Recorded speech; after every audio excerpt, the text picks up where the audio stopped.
everything really about building a split bamboo fly rod is mostly hand labor. It has not ever lent itself well to machine building. And at times I've tried to build little machines or motorized things to do certain steps, and I find usually that it takes more time to mess about with those machines and apparatus than to just go ahead and do it by hand. So after 25 years of rod building, just about everything I do is by hand. First step in building a split bamboo fly rod, this is the raw comb, just like it grew in the patch.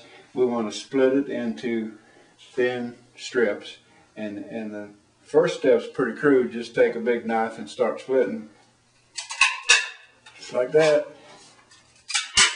Bamboo splits easily, long ways. Of course, very strong fibers crossways, which is why it makes a good rod. But you can it'll split fairly easy, and it'll split fairly straight.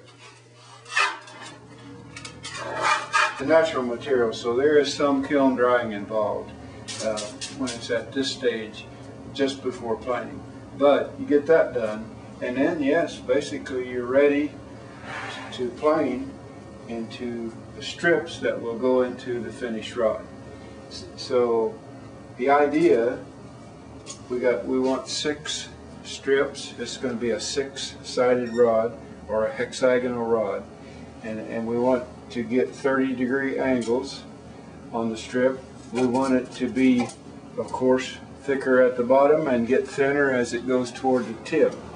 So this planing form is adjustable, and it allows us to set the thickness, which would be called the taper. And so we just start planing.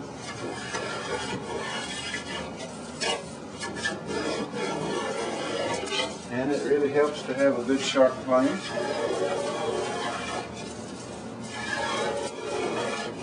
And we're going for our triangular section, unilateral triangle, so I count the number of strokes on each side. I do 2 passes on one side and then turn it over, and do 2 on the other, turn it back.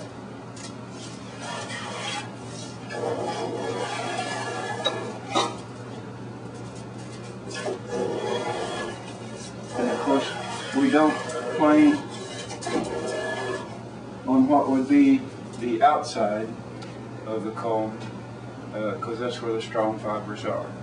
So we keep doing that, and we get down to the finished strips, and these are tip strips here, ready to glue up into the finished rod. These have been planed and rolled up into rod sections, but they are not yet glued. So they go into the kiln like this, and then that's to get the moisture content correct, and when they come out, then they go to the final planing and glue up into a rod. This is going to be the handle section of a rod. We got the 6 strips planed out.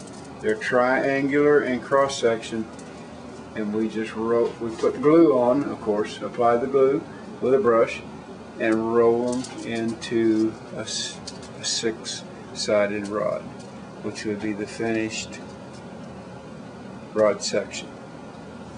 Get toward a finished section which has been sanded smooth, and I use steel wool to get it even smoother. With this device, you put through the holes and turn that to twist out a snake guide for the rod, and then before putting it on the rod, you need to make the feet flat, so they'll sit flat on the rod. You do that just like that. So it's ready to go. We're then get to the point where we do the final steps to the rod.